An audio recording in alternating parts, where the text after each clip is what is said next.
हे भोलेनाथ, जो भी हरतालिका तीज की इस वीडियो को लाइक करें उसके जीवन में कभी दुख दरिद्र मत आने देना। लाइक जरूर करें। माताएं एवं बहनों, हरतालिका तीज व्रत में ना करें, यह गलतियां नहीं तो पूरा जीवन ही बर्बाद हो जाएगा।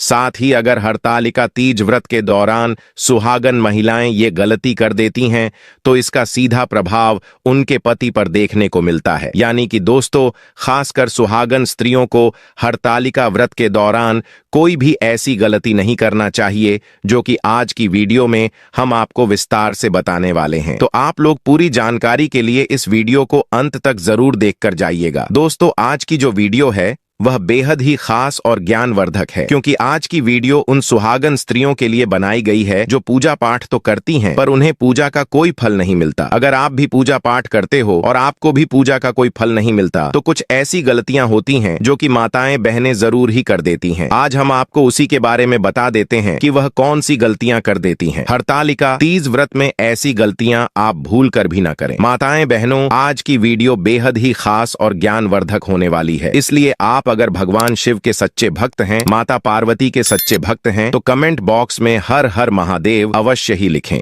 दोस्तों, आज हम वह गलतियां आपको बताने जा रहे हैं जो कि आप हरतालिका तीज व्रत के दौरान भूल कर भी ना करें। अगर आप ऐसी गलतियां करते हो तो आपको पूजा का कोई फल नहीं मिलेगा। माताएं बहनें, पर उससे पहले आपको यह जानना बेहद जरूरी और खास है कि हरतालिका तीज व्रत कितनी तारीख को रखा जाएगा। फिर हम जानेंगे वह कौन सी गलतियां हैं जो हर एक माता बहन पूजा पाठ करते समय यानी कि हरतालिका तीज व्रत के दौरान कर देती हैं, जिससे कि उन्हें कोई फल की प्राप्ति नहीं होती। इसलिए आप इस वीडियो को ध्यान से पूरा ही देखें और ध्यान पूर्वक सुनें। चलिए जान लेते हैं सभी बातों को बारी बारी से। भगवान शिव व माता पार्वती को समर्पित हरतालिका तीज व्रत सुहागिनों के लिए बहुत ही खास होता है। आइए जाने कब रखा जाएगा व्रत। दोस्तों, हर साल भाद्र मास के शुक्ल पक्ष की तृतीया तिथि को हरतालिका तीज का व्रत रखा जाता है। महिलाएं वैवाहिक जीवन में खुशहाली व अखंड सौभाग्य की प्राप्ति के लिए भगवान शिव व माता पार्वती की पूजा करती हैं। हरतालिका तीज को बड़ी तीज कहते हैं। इस तीज से पहले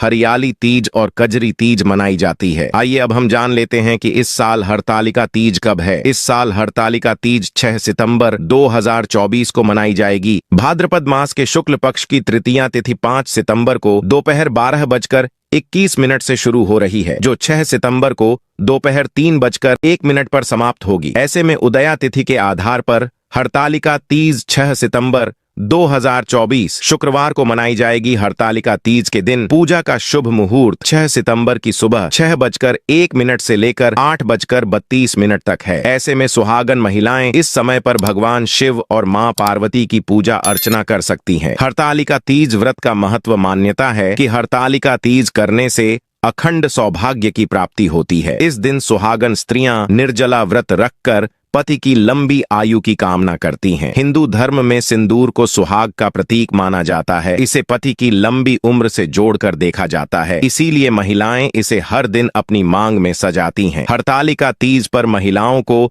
सिंदूर का अनादर भूलकर भी नहीं करना चाहिए। हरतालिका तीज पर सुहागिनों को काले कपड़े और काली चूड़ियां नहीं पहननी चाहिए। इस दिन लाल या पीला श्रृंगार शुभ माना जाता है। काला रंग अशुभ होने के साथ ही नकारात्मक का भी प्रतीक है। हरतालिका तीज पर महिलाओं को काले रंग से खासकर बचना चाहिए, वरना आपकी शादीशुदा जिंदगी में खटास आ सकती है। इस दिन पति की लंबी उम्र के लिए व्रत रखा जाता है, तो पति से किसी भी बात पर झगड़ना नहीं चाहिए और न ही उसको गलत बोलना चाहिए। तीज व्रत के दौरान व्रत के नियमों का पालन न करने से व्रत का फल नहीं मिलता है। व्रत के नियमों का पालन करने से व्रत का फल प्राप्त होता है और व्रत सफल होता है। व्रत के नियमों में निम्नलिखित बातें शामिल हैं। व्रत के दौरान अन्न नहीं खाना चाहिए। व्रत के दौरान पानी भी नहीं पीना चाहिए। व्रत के दौरान किसी भी प्रकार का तामसिक भोजन नहीं करना चाहिए। व्रत के दौरान किसी भी प्रकार का नशीला पदार्थ नहीं लेना चाहिए। व्रत के दौरान पवित्र और शुद्ध रहना चाहिए। व्रत के दौरान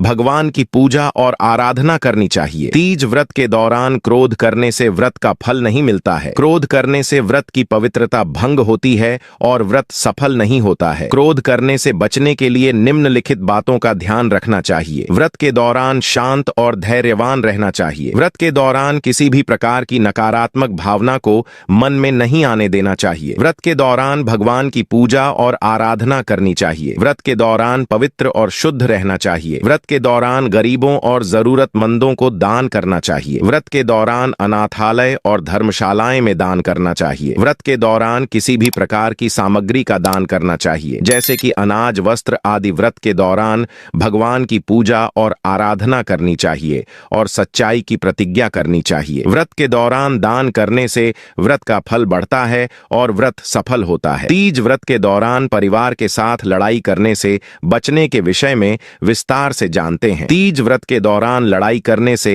व्रत का फल नहीं मिलता है। परिवार के साथ लड़ाई करने से व्रत की पवित्रता भंग होती है और व्रत सफल नहीं होता है। परिवार के साथ लड़ाई करने से बचने के लिए इन बातों का ध्यान रखना चाहिए। अगर आप अपने जीवन में अक्षय फलों की प्राप्ति और हर क्षेत्र में तरक्की चाहते हैं तो हरतालिका तीज के दिन किसी जरूरतमंद को अनाज भेंट करने के साथ ही शिव जी के इस मंत्र का जप करें। मंत्र है ऊ नम शिवाय। अगर आप अपने शरीर को तंदुरुस्त बनाए रखना चाहते हैं तो हरतालिका तीज के दिन शिवलिंग पर शुद्ध जल चढ़ाने के साथ साथ शिव जी को नारियल से बनी मिठाई का भोग लगाएं। साथ ही 11 बार ओम शब्द का उच्चारण करें। अगर आप अपने किसी काम में पूरी तरह से सफलता पाना चाहते हैं तो हरतालिका तीज के दिन दूध, दही, शहद, गंगाजल और शक्कर मिलाकर पंचामृत बनाएं और उससे भगवान शिव को भोग लगाएं और उसमें से थोड़ा सा भोग बचाकर रख लीजिए। बचे हुए भोग को किसी गाय के बछड़े या किसी बैल को खिला दीजिए। अगर आपके वैवाहिक जीवन में कोई परेशानी आ रही है तो उसका हल पाने के लिए हरतालिका तीज के दिन पानी में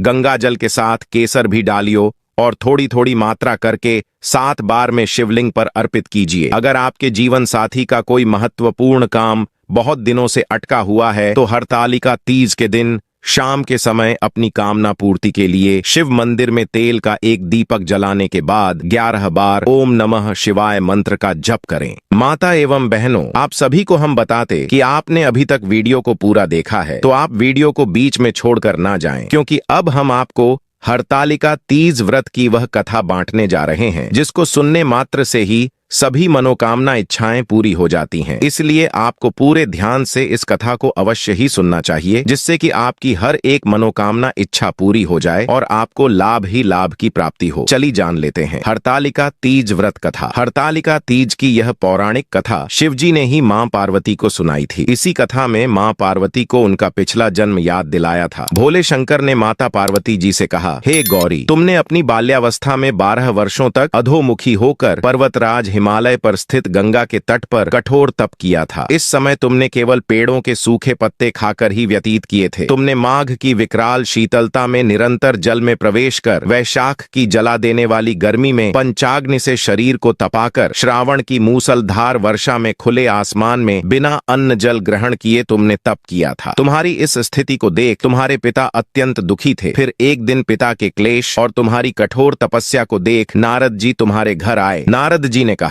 गिरिराज, मुझे भगवान विष्णु ने भेजा है। आपकी पुत्री ने कठोर तप किया है। विष्णु जी उनके तप से प्रसन्न हैं और उनके विवाह करना चाहते हैं। इस बारे में मैं आपकी राय जानना चाहता हूँ। यह सुनकर गिरिराज खुश हो उठे और बोले, श्रीमान, अगर स्वयं भगवान विष्णु मेरी कन्या से विवाह करना चाहते हैं तो मुझे कोई आपत्ति नहीं है। वे तो साक्षात ब्रह्म हैं। नारद जी तुम्हारे पिता की स्वीकृति पाकर विष्णु जी के पास लौट गए। उन्होंने विष्णु जी का ब्याह निश्चित होने का समाचार सुनाया। लेकिन जब यह बात तुम्हें पता चली तो तुम अत्यंत दुखी हो गईं। तुम्हारी यह दशा देखकर तुम्हारी सखी ने उस विक्षिप्तता का कारण जानना चाहा। इस पर तुमने अपनी सखी को बताया, मैंने सच्चे हृदय से भगवान शिव शंकर का वरण किया है, लेकिन मेरे पिता ने विष्णु जी के साथ मेरा विवाह निश्चित कर दिया है। मैं क्या करूं? धर्म संकट में हूं। प्राण त्यागने के अलावा और कोई उपाय बाकी नहीं है। लेकिन तुम्हारी सखी बहुत समझदार थी। उसने कहा, सखी, यह कोई उपाय नहीं है। इस समय तुम्हें धैर्य से काम लेना होगा। नारी के जीवन की सार्थकता इसी में है कि वो पति रूप में जिसे दिल से स्वीकारें, उसी के साथ जीवन निर्वाह करें। मैं तुम्हें एक ऐसी जगह या घनघोर जंगल में ले जाती हूँ जहाँ तुम्हारे पिता न पहुँच पाए। साथ ही यह साधना स्थली भी हो। यहाँ तुम साधना करना। भगवान तुम्हारे तुम्हारी हर इच्छा करेंगे। तुमने ऐसा ही किया। तुम्हें न पाकर तुम्हें पिता अत्यंत व्याकुल हो गए। वो सोचने लगे कि तुम कहाँ जा सकती हैं, क्योंकि वो तुम्हारा विवाह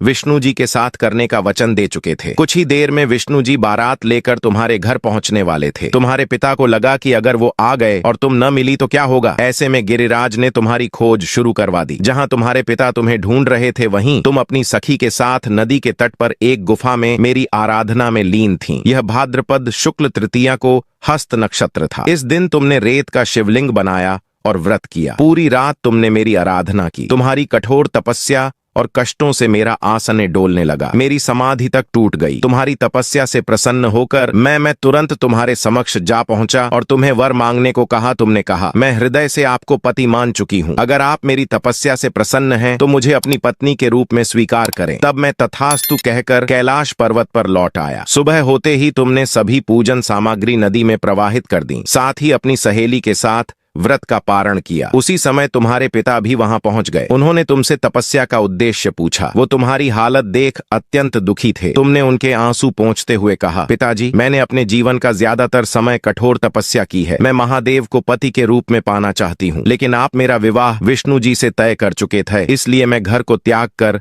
आराध्य की खोज में निकल गई। मैं इस कसौटी में खरी उतर चुकी हूँ। अगर आप मेरा विवाह विष्णु जी के बजाय महादेव से करेंगे तो ही मैं आपके साथ घर वापस जाऊंगी। शिव जी ने पार्वती जी को बताया कि तुम्हारी इस शर्त को गिरिराज मान गए और तुम्हें घर ले आए। कुछ समय बाद हम दोनों का विवाह संपन्न किया गया। शिव जी ने कहा, हे पार्वती, भाद्रपद की शुक्ल तृतीया को तुमने मेरी आराधना कर व्रत किया था। इसकी वजह से ही तुमसे मेरा विवाह हो पाया। इस व्रत का महत्व यह है कि जो भी कुंवारी कन्या इस व्रत को करती है, मैं उसे मनोवांछित फल देता हूं। इसलिए युवती को यह व्रत पूरी निष्ठा और आस्था के साथ करना चाहिए। तो दोस्तों, आपको ये वीडियो कैसा लगा हमें कमेंट में जरूर बताएं।